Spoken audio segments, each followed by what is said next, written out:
విఘ్నేశ్వరుణ్ణి తృప్తిపరచడం చాలా సులభతరమైనటువంటి తరుణోపాయం. ఆయనకి చాలా ఇష్టమైనవి గరిక పూచలు. మనకి ఎక్కడ పట్టినా కూడా దొరుకుతూ ఉంటుంది.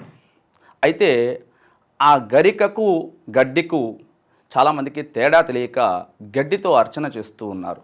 అలా కాక ఒక చెరుకు గడవలే ఇలా ఇలా ఉంటుంది, దాన్ని గరిక పూచలు అంటారు.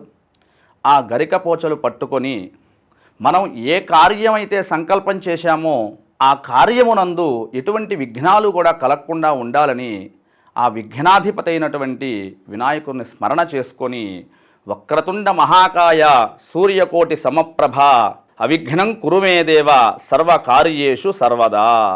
నేను తలపెట్టినటువంటి కార్యముల అన్నిటిలోనూ కూడా ఎటువంటి ఆటంకములు కలగకుండా ఉండాలని ఆ గరిక పోచలు పట్టుకొని చక్కగా విఘ్నేశ్వరుడికి ఒక 11 సార్లు కానీ 21 మార్లు కానీ లేదా 48 మండలం సార్లు కానీ లేదా మనకు శక్తి ఉన్నచో అష్టోత్తర సంఖ్యయ అంటే 108 సార్లు కానీ చేయగలిగితే విశేషంగా విఘ్నేశ్వరుడి అనుగ్రహం వలన మనకు తలుచుకున్నటువంటి కార్యములన్నీ కూడా చక్కగా సఫలీకృతం అవుతాయి.